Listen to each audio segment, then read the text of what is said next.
Hello friends, अस्सलाम वालेकुम। कैसे हैं आप सब? उम्मीद है आप सब खैरियत से होंगे। अल्हम्दुलिल्लाह मैं भी ठीक हूँ। और मैं जा रही हूँ क्लिनिक के लिए और मुझे आज जीडीसी भी जाना है। कॉलेज से कॉल आई थी कि आपको जीडीसी बुलाया गया। और आप व्लॉग जो है वो एंड तक देखना, फिर जाके आपको पता चल जाएगा मैं गई क्यों थी।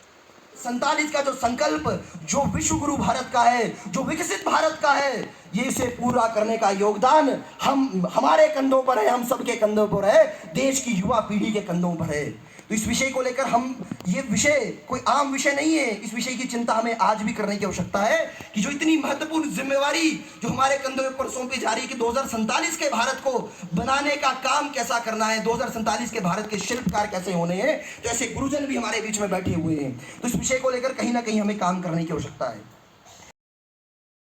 लोग अपनी आवाज़ को बुलंद करते थे, चाहे वो किश्तवाड़ में हो, चाहे जब मैं यूनिवर्सिटी लेवल पे गई या कॉलेज लेवल पे गई, उस समय पे भी हमने अपने क्षेत्र के अपने लोगों की आवाज़ उठाने में कोई कसर नहीं छोड़ी।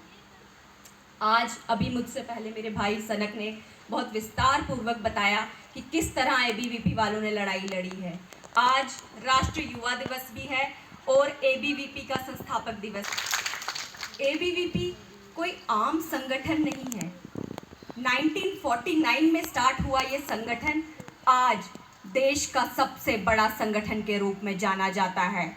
आज विश्व भर में एबीवीपी के लोग हैं अपनी आवाज़ को बुलंद करने के लिए। लेकिन जो लड़ाई 1949 में लड़ी है लोगों ने, वो आप सब लोग जानते हैं कि किस तरह की लड़ाई लड़ी होगी। आज अभी मुझसे पहले बोलने वाले वक्ता ने बताया कि किस तरह से कश्मीर से लेकर कन्याकुमारी तक तिरंगा यात्रा चलाई गई, लेकिन कुछ लोगों को वो तिरंगा यात्रा रास नहीं आई। चाहे मैडम महबूबा जी हो या फिर उनकी बेटी हो, दोनों को रास नहीं आई। मुझे समझ नहीं आता, लोगों को तिरंगे से प्रेम होता है, जिस तिरंगे की वजह से हम सब लोग अपनी आवाज़ उठाते हैं, जिस तिरंगे की वजह से यहाँ के नागरिकों ने अपने प्राणों की आहुति दी, जिस तिरंगे के सम्मान में आर्मी के जवान शहीद होते हैं। पता नहीं क्यों महबूबा मुफ्ती जी की पार्टी को उस तिरंगे से सम्मान में कोई शब्द ही नहीं निकलते। शब्द तो छोड़िए, अगर कोई तिरंगा यात्रा निकालता है तो उन्हें आपत्ति होती है। आज आप सब युवाओं को मैं एक बात कहना चाहूँगी कि नरेंद्र मोदी जी कहते हैं कि 2047 में विकसित भारत का निर्माण करेंगे, और मैं चाहती हूँ कि उस विकसित भारत के निर्माण में एबीवीपी के छात्र छात्राएं आगे बढ़ें। हम सब लोगों ने ये नहीं सोचना कि सिर्फ सरकार की जिम्मेवारी होनी चाहिए विकसित भारत बनाने की, ये हम सब लोगों की भी जिम्मेवारी होनी चाहिए। ये भारत के प्रत्येक नागरिक की जिम्मेवारी है कि इस विकसित भारत में हम सब लोग अपना योगदान दें। 2000 years later, जो आने वाले समय में देश और समाज का भविष्य बनेंगे। हमारे अतिथियों से अपना प्रमाण पत्र एवं पदक ग्रहण करने के लिए सबसे पहले मैं आमंत्रित करती हूँ भारतीय विद्या मंदिर के सभी विद्यार्थियों को कि वे सभी मंच पर आएँ और अपने पदक ले जाएं। जानिब शबीर लोन क्लास 12 शकील स्टूडेंट्स की। इनमें पहला नाम है रुचिका परिहार,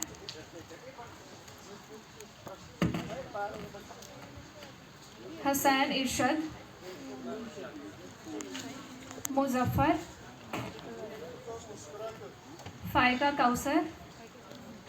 और फिर यहाँ पे स्पीच ख़त्म होते ही, जो कि एबीवीपी के रिलेटेड स्पीच बोली गई, फिर यहाँ पे मुझे बुलाया गया और काफ़ी ज़्यादा प्राउड फील हुआ। मुझे यहाँ पे मेडल पहनाया गया, सर्टिफिकेट दी गई।